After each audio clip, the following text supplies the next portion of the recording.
mean, I don't think you could find a easier headline than Macy is back. Congratulations. How do you feel about that performance? All of 2 minutes or whatever it was. Like, that was easy work. Thank you. First of all, yeah, it's been a long journey since since the Aldana fight. Wasn't really sure.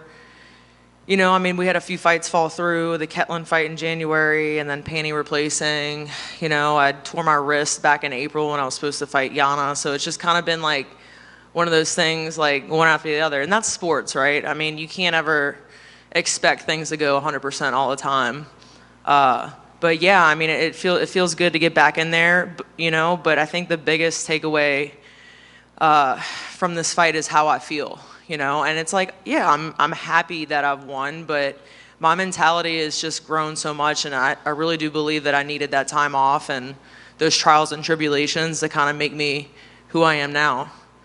Absolutely. Right after the cage performance that you just obviously just showed out, who were you screaming at or yelling at, or was it yourself? Everyone. I was letting everyone know that I'm fucking next, right? And I'm on this path, right? It might not be today, it might not be tomorrow, and my mentality is that win or lose, we still have to start over, right? And I'm happy I got the win. I'm happy in the fashion I've gotten it, but I'm not satisfied with what is going on. I'm ready to progress to the next level, and I take this shit extremely seriously.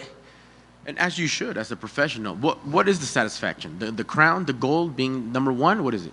Just being the best, right? And I really, there's two athletes that I really like. My mentor has really shown me the way with some of these people. Serena Williams is one of the people that I really love, and Kobe Bryant, obviously. And I was watching Kobe Bryant, Darren Williams, LeBron James when they were on Team USA. And right before I came to this fight, I was watching a show about Team USA when the whole team went out and celebrated all night long.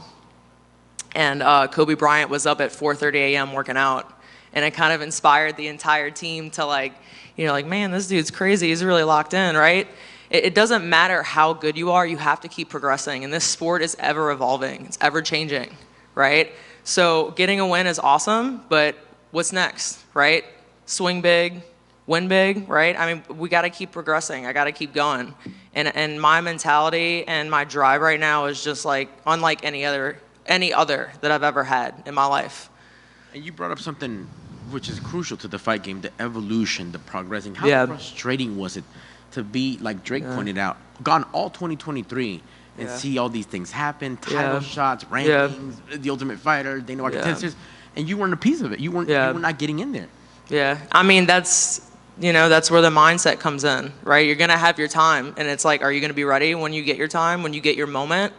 So I think having all of a year and a half off was really good for me, and now that I'm taking my spot in the top 5, I'm ready to progress, and that takes time. That takes time, and it's worth it. Absolutely. Well, you put in the time, and you talked about it with Bisping a little bit, this whole journey. Yeah. Talk to me about tonight's performance. What was the game plan other than to just destroy your opponent, really, and just choke her out? Yeah. The game plan, the thing about me is that I'm not like a one-trick pony. I like to train all martial arts, and I really like to be really good at, things in each art. And I continue to do that because I think it's important. I think we need to understand all these positions and really know, if something goes wrong, can I grapple, right? Can I wrestle, right? She got a takedown, all right? Can I reverse the position, right? These are all really important things. And just being in the moment, not thinking of what happened before in the past, right? And, what's going to happen in the future. I thought maybe I was going to finish her in the second round. I had no idea I was going to finish her in the first, right? And just keeping that mindset and that motivation and just making sure that I'm never thinking ahead in this sport because, we're all here for a reason, whatever that may be, and we have to continuously progress. Thank you for that. And, it got violent real quick because during that moment in tonight's event, there was like 3 consecutive chokes where like, man, people are getting beat up. You talked about a dark place. Yeah. And, heaven, everything being put together for you. I know it sounds kind of weird to ask you this, but are you even grateful for that now, that where you had to go and really dig deep and find yourself to come back and just handle business? I think that when we hit rock bottom in life, where we really go through like trials and tribulations, there's something inside of us, right, that kind of burns a little bit brighter, and that really showed today, you know. But I'm ready on Monday. Like when Monday comes, like, yeah, I'm gonna celebrate. I'm gonna make sure that my team understands that, like, I'm really grateful for what we've accomplished this far. But we start from zero. Doesn't matter if you win or lose. You're always gonna start over. You have to get better. If I have a belt or a dream or something of being the best in line, you never stop progressing. You cannot stop, because there's so many people that are in line to pass you up. Absolutely. You mentioned these greats that you not only mentioned, but you want to be like one day maybe mentioned with, but they all had that support. As soon as you won, they cut right to some people in the audience. Who was that? Who was here supporting you tonight?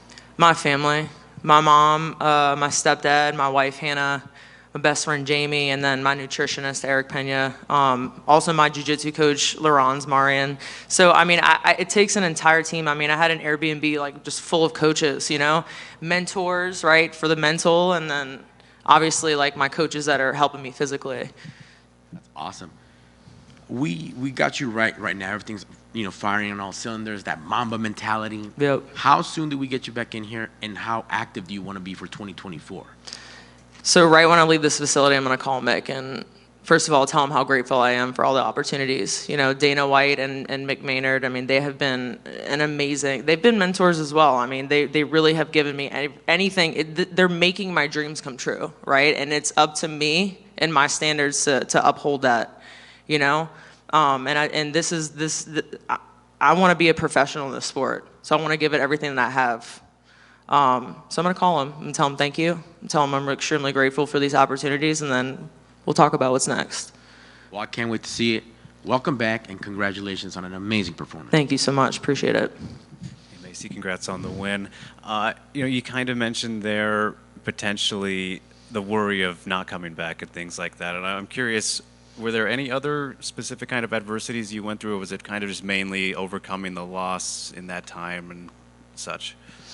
I just, you know, I was hitting a few injuries, and, you know, we were trying to figure out ways to better manage fighting at 135 pounds.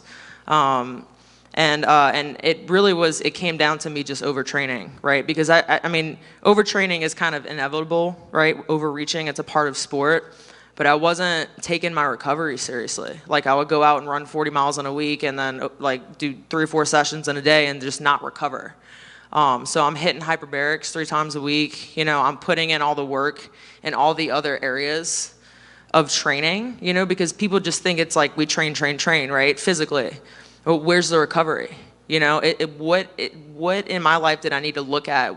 What new equation did I have to come up with, you know, to figure out how to get to this point and make it easy, right? This is the easiest weight cut I've ever had. I mean, I should never struggle to get to 135 pounds again.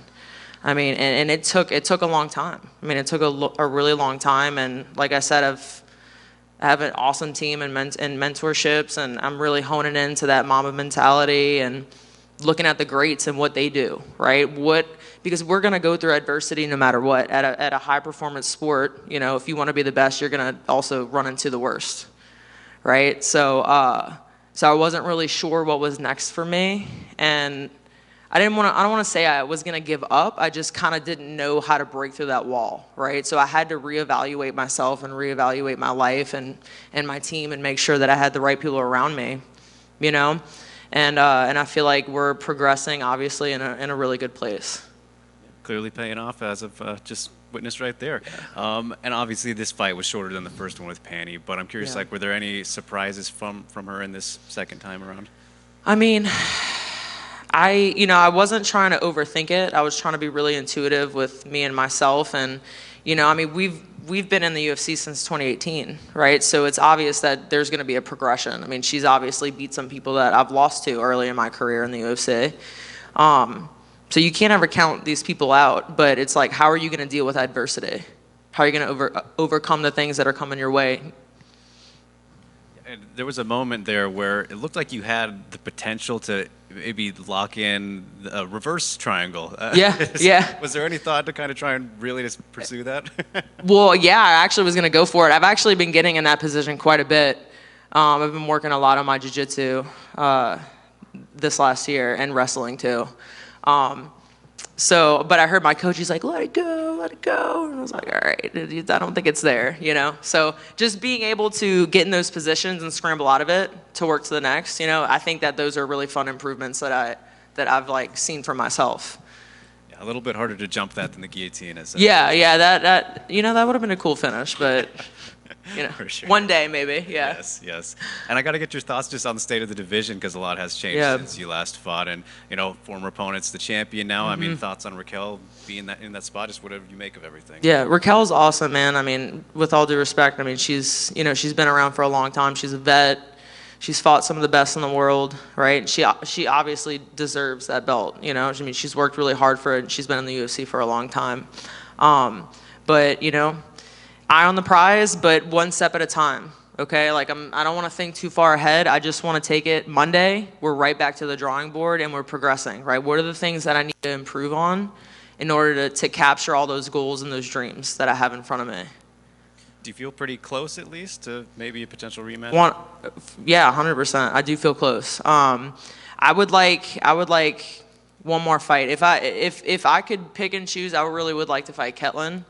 Or Bueno Silva. And then, obviously, we know what's next. Of course. Well, we look forward to it, and we're glad to have you back, Macy. Thank you. Thank you. Appreciate it. Thank you. All good? Perfect. Thank you, guys. Appreciate it.